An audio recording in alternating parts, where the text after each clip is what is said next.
Viewers بسم اللہ الرحمن الرحیم۔ چہارم کلاس کی اردو کی کتاب میں سے نعت جو ہے اس کے مشقی سوالات وہ ہم حل کر رہے ہیں۔ پہلا سوال ہے مشکل الفاظ کے جوڑ توڑ سیکھنے سے الفاظ کی ملا آسان ہو جاتی ہے۔ ہم اس سبق میں موجود مشکل الفاظ کے جوڑ توڑ کی مشق کرتے ہیں۔ یہ دیکھیں، خیلام خل اور کاف ان دونوں کو ملا کے لکھا تو خلق۔ یہ دیکھیں، بیگاف بگ اڑے چھوٹی اڑی بگڑی۔ یہ دیکھیں، واؤ چھوٹی اے وی رے الف را نون بڑی اے نے ویرانے مہکانے احسان۔ اب اسی طرح سے دوسرا سوال دیکھیں، اس میں ہے کہ نیچے دیے گئے جملوں میں کچھ الفاظ کے نیچے لکیر لگائی گئی ہے، ان الفاظ کے معنی پر دائرہ بنائیں۔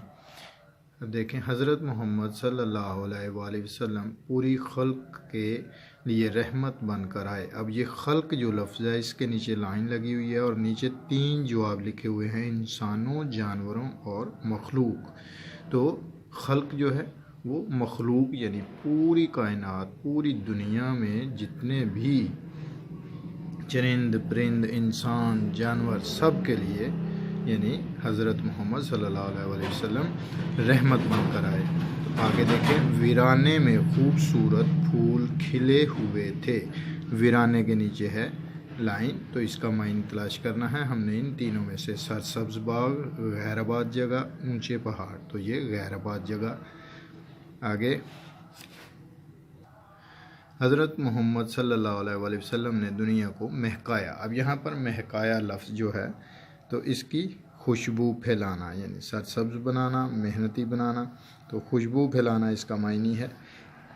انسانوں پر حضور صلی اللہ علیہ وآلہ وسلم کے بہت احسان ہیں۔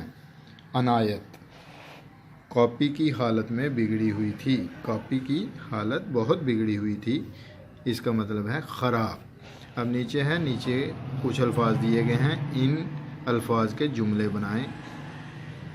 اب یہ دیکھیں، خلق، یہ میں نے آگے جملے بنائے ہیں۔ آپ صلی اللہ علیہ وآلہ وسلم پوری خلق کے لیے رحمت بن کر آئے۔ بگڑی، کاپی کی حالت بہت بگڑی ہوئی تھی۔ احسان، احسان کا بدلہ احسان۔ ویرانہ، رات کو اکثر سڑکوں پر ویرانہ ہوتا ہے۔ رحمت، اللہ سب پر اپنی رحمت کرے، آمین۔ اب یہ چوتھا سوال ہے، اچھی باتوں کی خوشبو سے دنیا کو مہکانے والے۔ اس شعر کا مفہوم اپنے الفاظ میں لکھنا ہے۔ اللہ کے پیارے نبی صلی اللہ علیہ وآلہ وسلم نے اپنی پیاری باتوں سے پوری دنیا کو فائدہ پہنچایا۔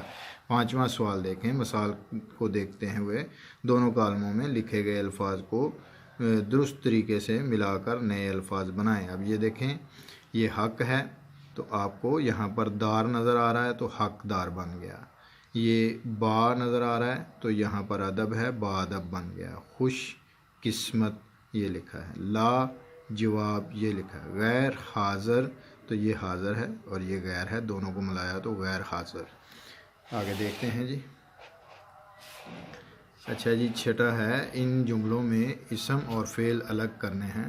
علی اور حماد کھیل، استاد صاحب پڑھانا، لڑکیاں خریدنا، عامر پہننا، آمنہ چننا، یہ آپ کے سامنے ہے۔ اللہ حافظ، نیکسٹ ویڈیو میں ملیں گے نیکسٹ سبق کے ساتھ۔